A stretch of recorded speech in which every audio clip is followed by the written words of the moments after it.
Hello दोस्तों, आपका स्वागत है एनिमे एक्सप्लेन्ड में। आज हम बात करेंगे रीज़ीरो एनिमे के सीज़न 3 के आगे की कहानी की। तो कृपया हमारे साथ बने रहें और बिना किसी देरी के चलिए हम शुरू करते हैं।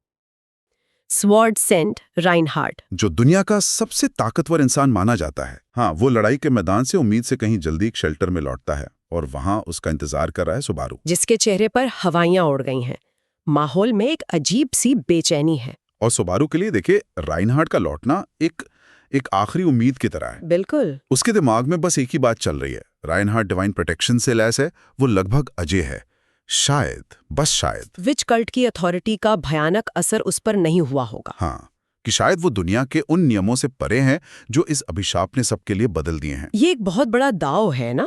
सुबारू ने अपनी आंखों से देखा है कि ये अभिशाप कैसे काम करता है। कैसे वो लोगों की यादों से किसी के वजूद को ही मिटा देता है। तो वो अपनी इस आखिरी उम्मीद को परखने के लिए राइनहार्ट के पास जाता है और एक बहुत सीधा सा सवाल पूछता है।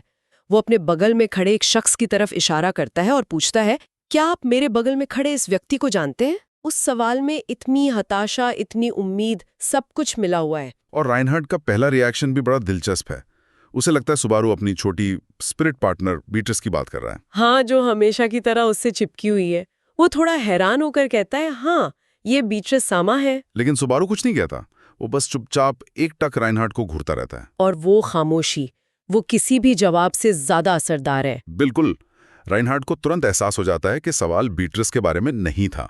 उसकी नजर सुबारू के बगल में खड़े दूसरे शख्स पर बढ़ती है। वो जूलियस जुकुलियस है, सबसे बेहतरीन नाइट। जो एकदम सीधा खड़ा है, अपनी पूरी गरिमा के साथ, लेकिन उसके चेहरे पर तनाव की लकीरें साफ देखी जा सकती हैं। वो जानता है कि इस सवाल का जवाब क्या हो सकता है, लेकिन फिर भी एक छोटी सी उम्मीद बाकी है। राइनहार्ट उसे गौर से देखता है।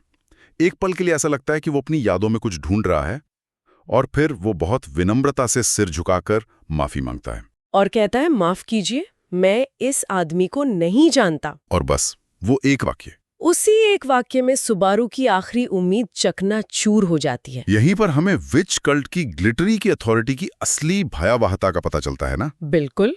ये किसी की याददाश्त मिटाना नहीं है, ये किसी के अस्तित्व को ही दूसरों की दुनिया से मिटा देना है। सोचिए, जूलियस और राइनहार्ट सिर्फ साथी नहीं थे, वे रॉयल गार्ड में करीबी दोस्त थे। उन्होंने साथ में लड़ाइयां लड़ी, एक दूसरे पर भरोसा किया, और अब राइनहार्ट के लिए वो बस एक अनजान चेहरा है। ये मौत से भी बदतर सजा है। आप जिंदा हैं, आप सांस ले रहे हैं, लेकिन जिन लोगों के लिए आपने अपनी जान दांव पर लगाई, उनकी यादों में आपका कोई वजूद ही नहीं है। राज्य का सबसे मजबूत आदमी भी इस अभिशाप के आगे लाचार है। और जो बात इस सीन को और भी दर्दनाक बना देती है, वो है जूलियस का रिएक्शन। हाँ, वो टूटता नहीं है, नहीं, वो अपनी गरिमा बनाए रखता है और उल्टे राइनहार्ट से ही माफी मांगता है ताकि उसे अजीब न लगे। वो अपनी तकलीफ छुपाकर दूसरे के सम्मान की चिंता कर रहा है। कमाल है।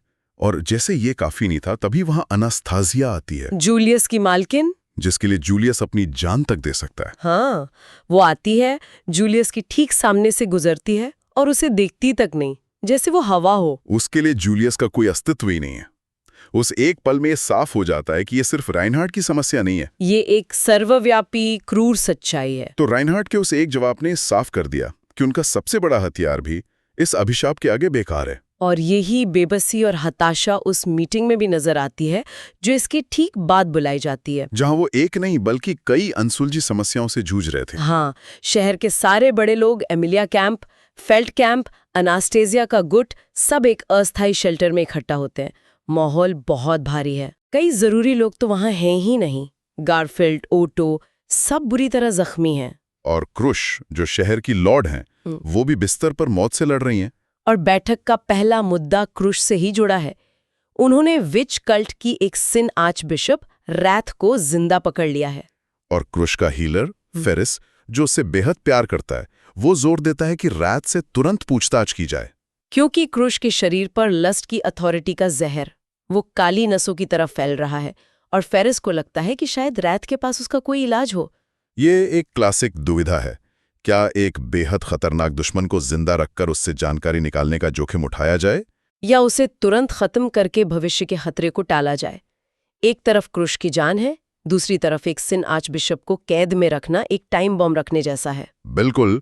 और अनास्थीजिया, जो हमेशा एक व्यापारी की तरह सोचती है, वो तुरंत उसे मारने की वकालत करती है। उसका तर्क बड़ा सीधा और क्रूर है। वो कहती है कि विच कल्ट के लोग पागलों का झुंड है, वो संगठित होकर काम नहीं करते। तो उसके हिसाब से रैथ से कोई काम की जानकारी मिलने की उम्मीद न के बराबर है, और उसे जिंदा रखना बस बेवकूफ़ी है। इस बहस के बीच सुबारू अपनी बात रखता है और यहाँ हमें उसके किरदार का विकास दिखता है। हाँ, वो किसी एक पक्ष को नहीं चुनता। वो मानता है कि फेरिस सही है, रैथ से जानकारी मिल सकती है, क्योंकि उसने खुद रैथ से बात करके ग्लटनी के बारे में कुछ जरूरी बातें जानी थी। लेकिन साथ ही वो एनास्टासिया की चिंता को भी समझता है। उसका अपना तजुर्बा बताता है कि सिन आर्चबिशप को जिंदा रखना हमेशा तबाही लाता है। वो जानता है कि ये लोग कितने खतरनाक और अप्रत्याशित हो सकते हैं। वो इस दुविधा के दोनों पहलुओं को देख पा रहा है। जब फेरिस उस पर अनिर्णायक होने का आरोप लगाता है, तो दबाव में सुबारू अपनी वही पुरानी आदत दिखाता है, खुद को कुर्बान करने की। वो कहता है कि अगर क्रुश को बचाने का कोई और रास्ता नहीं मिला तो वो उस काले जहर को अपने शरीर पर ले लेगा। और अमेलिया उसे तुरंत रोक देती है। वो उसे याद दिलाती है कि खुद को कुर्बान करना पहला नहीं बल्कि आखिरी विकल्प होना चाहिए। ये एक छोटा सा पल है, लेकिन ये दिखाता है कि उनके रिश्ते में कितना बदलाव आया है। वो अब सुबारू को बिना सोचे समझे खुद को मिटाने नहीं देती। आखिरकार रैथ के मुद्दे का अंत होता है प्रिजिला के एक ठंडे जवाब से। जब उसे पूछा जाता है कि रैथ जिंदा कैसे बच गई, तो वो कहती है कि उसने तो उसे मारने के लिए अपनी यांग स्वॉर्ड से वार किया था, लेकिन तलवार ने आखिरी पल में अपनी धार खो दी। वो कहती है कि ये महज एक इत्तेफाक है और उसे दोबारा मारने में उसकी कोई दिलचस्पी नहीं। उसकी ये बेपरवाही बहुत कुछ कहती है।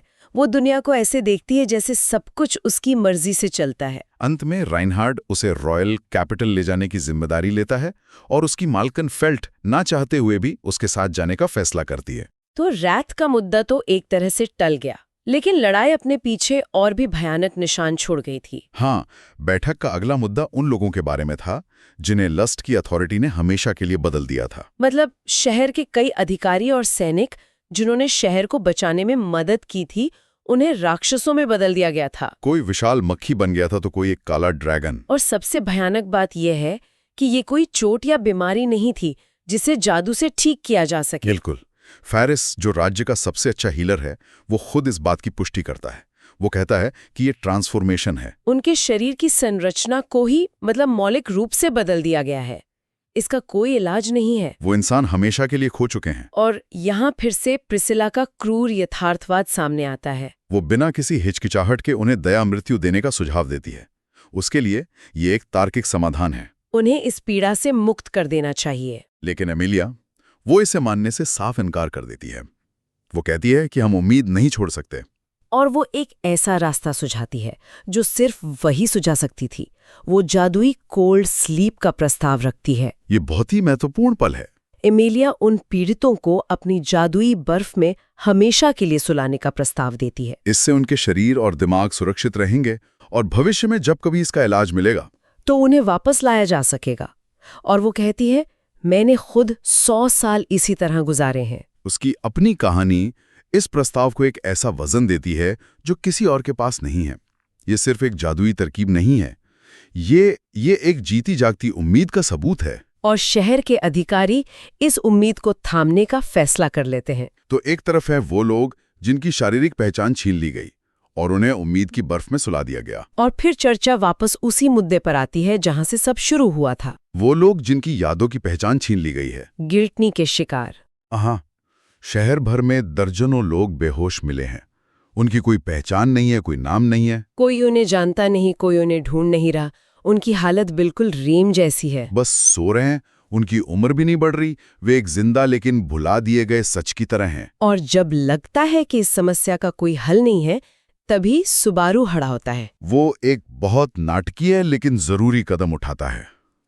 वो जूलियस की ओर इशारा करता है, जो अब तक उस मीटिंग में एक अजनबी की तरह चुपचाप बैठा था। और पूरी सभा में मौजूद हर ताकतवर इंसान से एक सवाल पूछता है। क्या आप में से कोई इसका नाम जानता है? उस सवाल के बाद जो सन्नाटा पसरता है वो किसी भी चीख से ज्यादा भयानक है। वो सन्नाटा ग्लटनी की अथॉरिटी की पूरी क्रूरता को सबके सामने नंगा कर देता है। उस एक पल में कमरे में मौजूद हर महारथी को एहसास होता है कि वे एक ऐसी शक्ति के सामने कितने लाचार हैं जो यादों को ही हथियार बना लेती है। ये सिर्फ जूलियस की कहानी नहीं है, ये एक फैला हुआ विनाशकारी अभिशाप है। और जब लगता है कि सारे रास्ते बंद हो गए हैं, कि अब आगे कोई उम्मीद नहीं है, तब अनास्टासिया एक नया समाधान पेश करती है।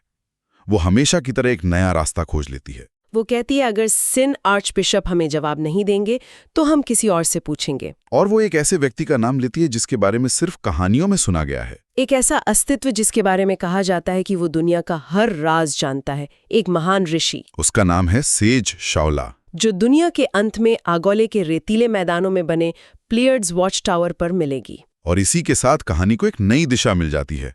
एक नया और शायद सबसे खतरनाक सफर तय हो जाता है। तो अंत में ये बैठक किसी समस्या को सुलझाती नहीं है, बल्कि उन्हें ठीक से परिभाषित करती है। ये साफ हो जाता है कि जीत के बावजूद वे 3 बड़े और लाइलाज अभिशापों से घिरे हुए हैं। लस्ट के बनाए राक्षस, क्रूश की बीमारी और ग्लटनी का याददाश्त मिटाने वाला कहर। बिल्कुल। असली दुश्मन अब कोई सिन आर्चबिशप नहीं, बल्कि उनकी शक्तियों के पीछे छूटे हुए असर हैं। अब लड़ाई सिर्फ तलवारों और जादू से नहीं, बल्कि खोई हुई यादों और पहचान को वापस पाने के लिए होगी। एक ऐसे दुश्मन से जिसका कोई चेहरा नहीं है। और यहीं पर ये कहानी हमारे लिए एक बहुत गहरा सवाल छोड़ जाती है। जब किसी इंसान की यादें ही पूरी दुनिया से मिटा दी जाएं, तो क्या वो इंसान सच में मौजूद रहता है? अगर कोई भी आपको याद नहीं रख सकता, तो आपके अस्तित्व का, आपकी पहचान का क्या मतलब है? सो ये चैप्टर यहीं ख़त्म होता है। अगर आपको वीडियो पसंद आई हो तो कृपया वीडियो को लाइक कर दें और चैनल सब्सक्राइब कर दें आगे के चैप्टर्स के एक्सप्लेन्ड वीडियो के लिए। आपका बहुत बहुत शुक्रिया।